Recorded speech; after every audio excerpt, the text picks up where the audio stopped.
속보입니다. 중동 상공이 불바다가 됐습니다. 이란발 미사일이 동시다발적으로 쏟아졌습니다. 방공망은 가동됐지만 내부 판단은 냉혹했습니다. 이 상태로는 장기전을 버틸 수 없습니다. 재고는 줄어들고 증산은 멀었습니다. 시간은 우리 편이 아니었습니다. 지금 선택지는 많지 않습니다. 그리고 그 순간 하나의 이름이 다시 거론됐습니다. 대한민국. 중동 실전에서 검증됐다는 대한민국의 요격체계. 지금 이 위기를 뒤집을 수 있는 사실상 마지막 카드. 과연 한국의 방공 시스템은 이 전장을 승리로 바꿀 수 있을까요? 대한민국의 국격이 세계의 중심을 향해 힘차게 뻗어가는 그 현장, 그 숨막히는 순간들을 누구보다 냉철하게 그러나 누구보다 뜨겁게 전해드리겠습니다. 세계가 주목하는 그 역사적인 순간을 계속 함께하고 싶으시다면 구독과 좋아요 그리고 알림 설정으로 동행해 주십시오. 여러분의 동행이 이 채널의 품격을 완성합니다. 우리가 자랑스러운 이유 끝까지 함께 증명하겠습니다. 그날 밤 제 손에 들린 만년필은 1톤보다 무거웠습니다. 저는 리처드 콜드웰입니다. 28년간 펜타곤의 핵심에서 살았고 미국의 방패를 설계한 사람입니다.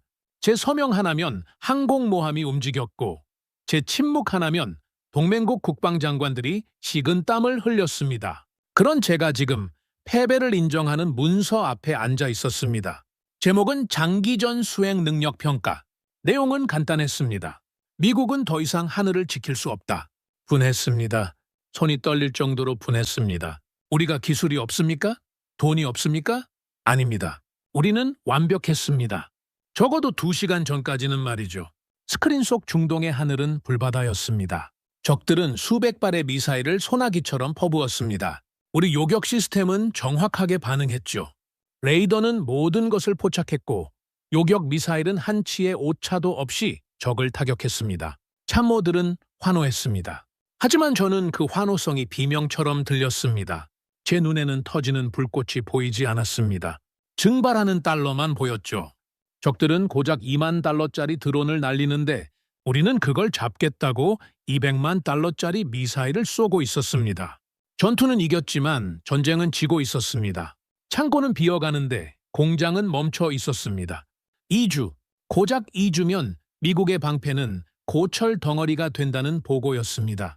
세계 최강이라는 자부심? 그건 재고가 바닥나는 순간 휴지 조각이 되는 겁니다. 저는 결단해야 했습니다. 이 문서에 서명하는 순간 팍스 아메리카나는 끝나는 겁니다. 우리는 공식적으로 방어 불능을 선언하게 되는 거니까요. 펜촉이 종이에 닿았습니다. 잉크가 번지기 직전이었습니다. 책상 한 구석에 얇은 파일 하나가 눈에 들어왔습니다. 비서관이 두고 간 긴급 전문이었습니다. 무심코 집어들었습니다. 서명하기 전 마지막 담배나 한 대 태울 심산이었죠. 그런데 파일 겉면에 적힌 국적 코드가 제 시선을 붙잡았습니다. ROK, 대한민국.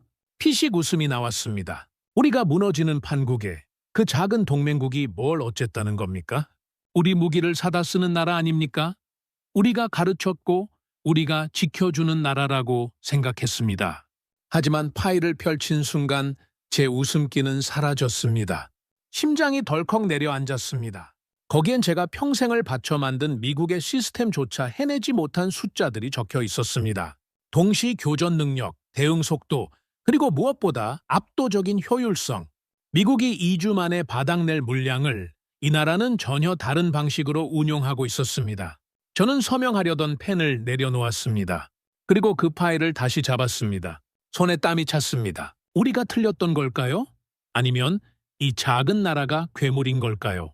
대한민국이라는 이름이 난생 처음으로 무섭게 느껴지기 시작했습니다.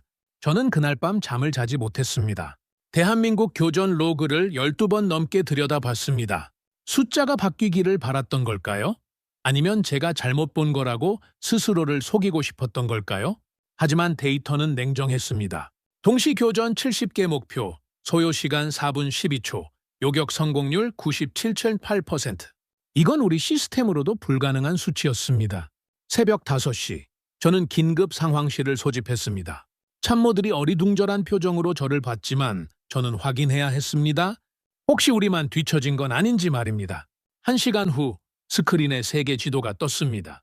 붉은 점들이 곳곳에 박혀 있었습니다. 각국의 방공 시스템 가동 현황이었죠. 한때는 이 지도 전체가 안도감이었습니다. 어느 방향에서 무엇이 날아와도 막아낼 수 있다는 자신감의 상징이었습니다. 그런데 이날은 달랐습니다.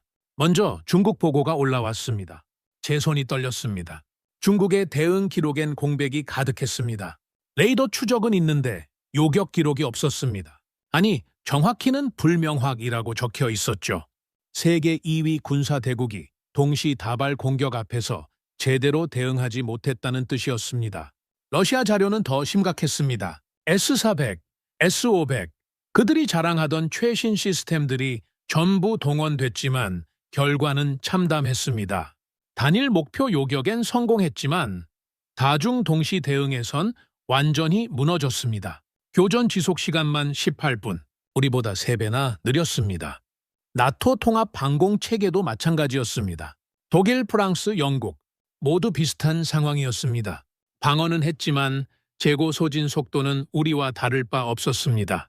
어떤 나라는 우리보다 더 빨리 바닥을 드러냈습니다. 저는 의자 등받 위에 몸을 기댔습니다. 가슴이 답답해졌습니다. 세계가 무너지고 있었습니다. 미국만이 아니었습니다. 중국도, 러시아도, 유럽도 전부 같은 문제 앞에서 허우적거리고 있었습니다. 색깔이 옅어지는 구역이 보였습니다. 로그가 비는 지역이 늘어났습니다. 방어선이 구멍 나는 모양으로 바뀌고 있었죠. 현대전의 본질이 바뀐 겁니다. 저가 드론과 대량 미사일 공세 앞에서 고가의 첨단 방어 체계는 무용지물이 되고 있었습니다. 기술이 아니라 물량이 승부를 가르는 전쟁. 우리는 준비되지 않았습니다. 미국 구역만이 여전히 진한 색으로 남아 있었습니다. 아이러니했습니다. 자랑스러워야 할 색이었습니다. 그런데 그 색이 이제는 족쇄처럼 느껴졌습니다. 이 색이 사라지면 지도 전체가 비게 됩니다. 그런데 한 나라만 달랐습니다. 대한민국 섹터를 다시 띄웠습니다. 스크린이 바뀌었습니다. UAE 상공 교전 기록이 다시 떴습니다. 저는 숫자 하나하나를 다시 읽었습니다. 이번엔 감정을 배제하고 순수하게 데이터로만 봤습니다. 동시 대응 능력, 우리보다 빨랐습니다. 교전 지속 시간, 우리보다 짧았습니다. 재고 소진율, 우리의 6분의 1 수준이었습니다. 그리고 가장 중요한 것, 이 나라는 이미 증산 체계를 갖추고 있었습니다. 전시 생산 라인이 가동 중이었고 동맹국들에게 실시간 공급까지 하고 있었습니다. 우리가 2년을 기다려야 할 때 이 나라는 이미 공장을 돌리고 있었던 겁니다. 저는 스스로에게 물었습니다. 미국이 마지막 방패라는 말을 정말 견딜 수 있느냐고요? 28년간 제가 만들어온 미국 중심의 방공 질서가 흔들리고 있었습니다. 우리가 정점이라고 믿었던 피라미드가 무너지고 있었습니다. 그리고 그 무너진 자리에 우리가 보조 전력기라고 부르던 작은 나라가 서 있었습니다. 저는 스크린을 끌 수 없었습니다. 대한민국이라는 세 글자가 제 눈에서 떠나지 않았습니다. 그 이름이 지도 위에서 작게 빛나고 있었습니다. 작지만 묘하게 눈에 걸리는 점 하나로 말입니다. 이건 우연이 아니었습니다. 실수도 아니었습니다. 우리가 몰랐던 겁니다. 아니, 보려 하지 않았던 겁니다. 세계의 방패가 침묵하는 동안 누군가는 조용히 준비하고 있었습니다. 저는 그 파일을 3번이나 닫았다가 다시 열어야 했습니다. 첫 번째로 닫았을 때는 본능적인 거부감 때문이었습니다. 동맹국들이 자국 무기 체계의 성능을 과장하는 경우를 너무 많이 봐왔기 때문에 이번에도 그런 류의 자료겠거니 하고 넘기려 했습니다. 두 번째로 닫았을 때는 의심이 앞섰습니다. 레이더 로그에 오류가 있을 가능성을 배제할 수 없었기 때문에 검증팀에게 모든 데이터를 처음부터 다시 확인하라고 지시했습니다. 하지만 세 번째로 파일을 닫았을 때는 거부도 의심도 아닌 순수한 두려움이었습니다. 검증팀의 재보고가 올라왔을 때 저는 뭔가 문제점이 발견되기를 간절히 바랐지만 결과는 동일했습니다. UAE 사막에서 탄도미사일 23발과 드론 47대가 뒤섞여 쏟아지는 최악의 상황에서도 대한민국 시스템이 완벽하게 작동했다는 사실이 모든 데이터를 통해 입증되었습니다. 보통의 방공 시스템이라면 당연히 과부하가 걸려야 정상인 상황이었는데 이 시스템은 망설임이 없었습니다. 우리 패트리엇이 안전장치를 위해 1.2초를 소요할 때 대한민국 시스템은 불과 0.3초 만에 요격 결심을 내렸습니다. 우리는 그 시간을 안전이라고 불렀지만 그들은 그것을 낭비라고 판단한 겁니다. 더 충격적인 건 다중 목표 동시 대응 능력이었습니다. 이 시스템은 한 번에 16개의 목표를 동시에 교전할 수 있었는데 우리 시스템은 8개가 한계였습니다. 정확히 2배 차이였고 이는 설계 사상 자체가 근본적으로 다르다는 걸 의미했습니다. 연속 교전 능력은 더욱 놀라웠습니다. 미사일 한 발을 발사하고 다음 발사까지 걸리는 시간이 사실상 제로였습니다. 우리는 시스템 보호를 위해 최소 3초가 필요한데 이들은 기계가 망가질 위험을 감수하고서라도 생존을 택한 겁니다. 이건 단순한 기술의 차이가 아니었습니다. 전쟁을 바라보는 철학 자체가 완전히 달랐던 겁니다. 우리는 완벽하게 쏘기 위해 시스템을 만들었습니다. 한 발 한 발이 귀한 무기니까 신중하게 조준하고 확실하게 명중시키도록 설계했습니다. 반면에 대한민국은 죽기 살기로 쏘도록 만들었습니다. 비용 계산을 해보니 더욱 절망적이었습니다. 우리가 한 개 목표를 요격하는 데 평균 200만 달러를 쓸 때 이 시스템은 80만 달러면 충분했습니다. 3분의 1 비용이었고 장기전으로 가면 이 차이는 감당할 수 없는 격차가 됩니다. 30일 장기전을 가정하면 미국 시스템은 하루 2억 달러씩 총 60억 달러가 필요한데 우리 재고는 2주치밖에 없었습니다. 반면 대한민국 시스템은 하루 8천만 달러로 24억 달러면 충분했고 게다가 이미 생산 라인까지 가동 중이어서 지속 가능한 전쟁이 가능했습니다. 저는 계산기를 천천히 덮고 회의실로 돌아왔습니다. 참모들이 일제히 저를 쳐다봤지만 아무도 먼저 입을 열지 않았습니다. 다들 제가 이건 센서 오류일 것이라거나 동맹국 보고는 항상 과장이 섞인다고 말해주길 기다리는 눈치였습니다. 하지만 저는 한동안 침묵할 수밖에 없었습니다. 28년간 제가 믿어온 미국의 기술 우위라는 신념이 우리가 늘 보조 전력기라고 부르며 가볍게 여겨왔던 작은 동맹국의 데이터 앞에서 무너져 내리고 있었기 때문입니다. 저는 파일을 다시 열었습니다. 이번엔 닫지 않았습니다. 대한민국은 더 이상 우리 뒤를 따라오는 존재가 아니었습니다. 저는 그날 밤 시뮬레이션을 돌리면서 가슴이 두근거리는 걸 느꼈습니다. 30일 장기전 시나리오였는데 첫 일주일은 완벽했습니다. 화면 속 그래프가 미국의 우월함을 증명하는 것처럼 보였고 저는 잠시나마 안도했습니다. 역시 우리가 최강이다라는 확신이 되살아나는 듯했죠. 그때까지만 해도 속으로 중얼거렸습니다. 그래, 아직은 우리가 중심이다. 그런데 8일째, 제 심장이 덜컥 내려앉았습니다. 빨간 경고등이 화면을 뒤덮기 시작했거든요. 재고가 미친 듯이 줄어들고 있었습니다. 적들이 2만 달러짜리 조잡한 드론을 미끼로 섞어 쏘는데 우리는 그걸 잡겠다고 100만 달러짜리 미사일을 퍼붓고 있었습니다. 숨이 막혔습니다. 이기고 있는데 동시에 망하고 있었거든요.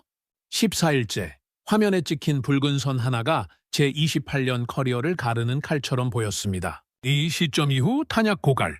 레이더는 멀쩡히 돌아가는데 쏠탄이 없어서 하늘을 올려다만 보는 미국. 시뮬레이션일 뿐인데도 온몸에 식은땀이 흘렀습니다. 증산은 언제 가능합니까? 제 목소리가 갈라졌습니다. 답은 냉정했습니다. 최소 24개월. 2주 만에 무너지는 방패를 2년 후에야 다시 세울 수 있다는 말이었죠. 가슴이 답답했습니다. 숨 쉬는 게 힘들 정도였습니다. 저는 떨리는 손으로 대한민국 보고서를 다시 꺼냈습니다. 48시간. 이 나라는 유사시 이틀 만에 전시 생산 체제로 전환할 수 있었습니다. 우리가 2년을 기다려야 할 때 이들은 48시간이면 공장이 돌아간다는 뜻이었습니다. 부끄러웠습니다. 질투가 났습니다. 솔직히 인정합니다. 우리가 세계의 경찰이라고 자부하는 동안 이 작은 나라는 묵묵히 칼을 갈고 있었습니다.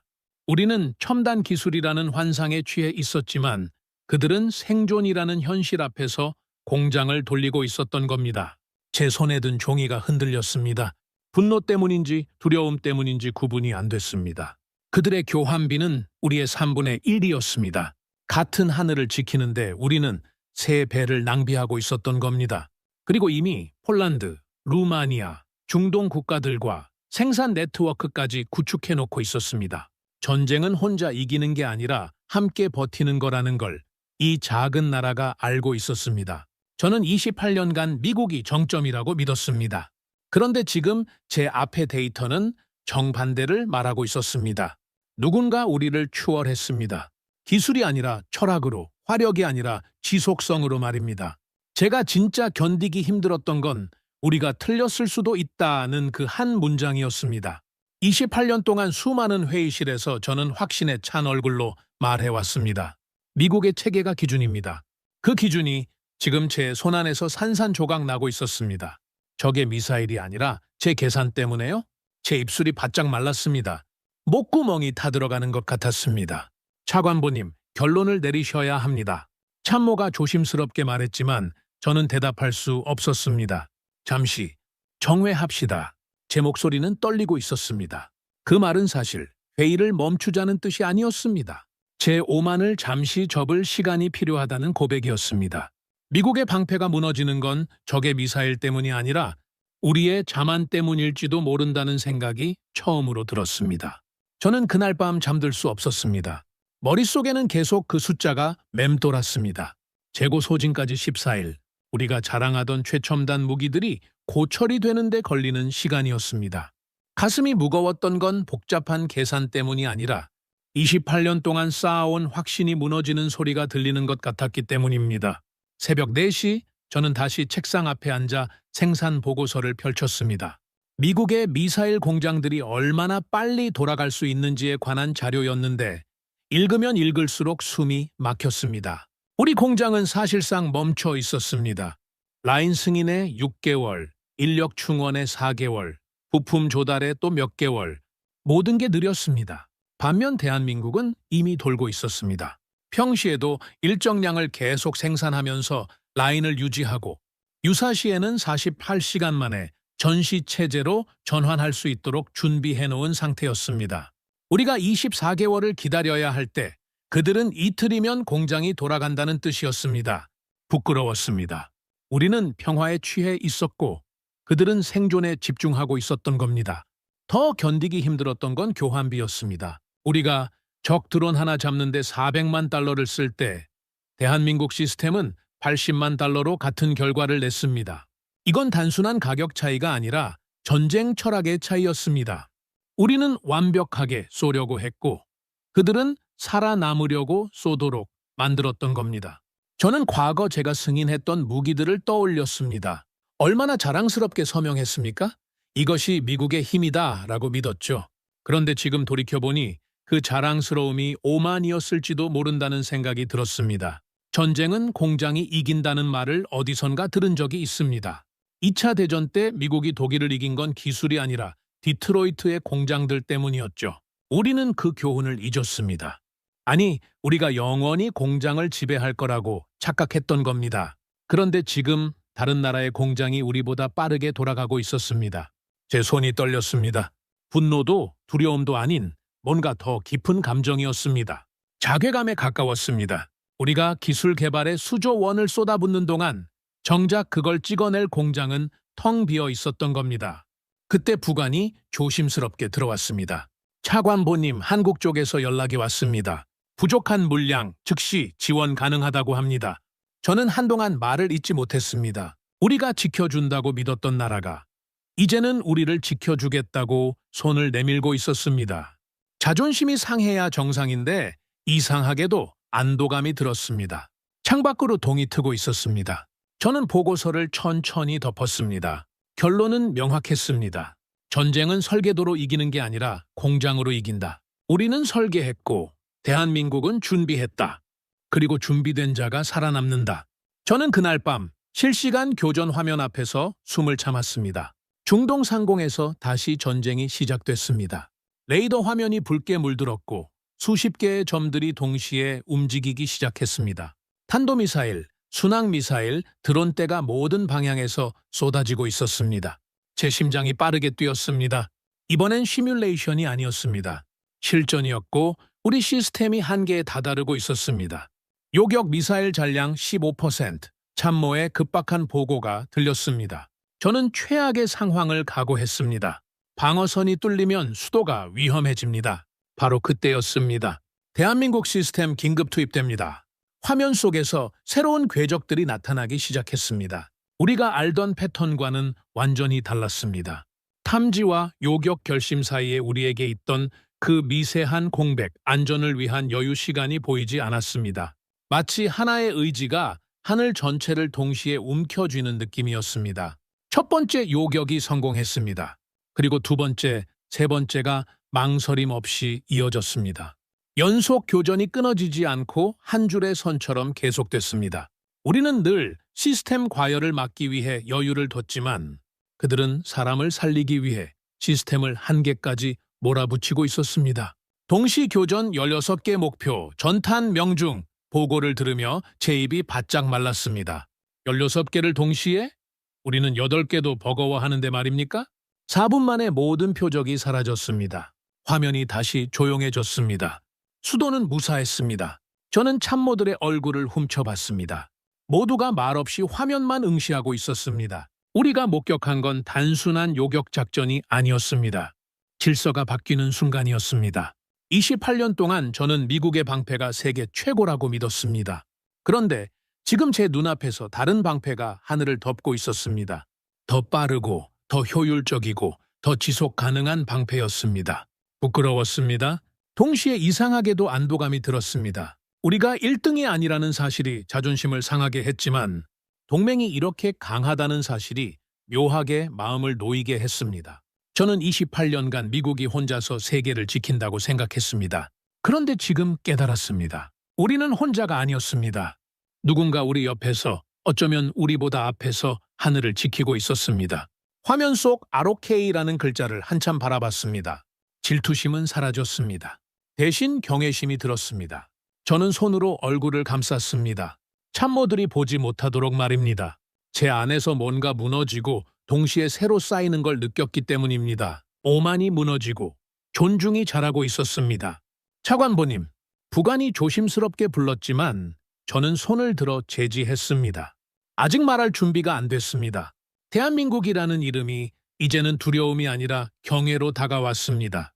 그들은 조용히 준비했고 완벽하게 증명했습니다. 다른 방패가 세상을 지키고 있었습니다. 저는 3일 동안 그 결정을 미뤘습니다.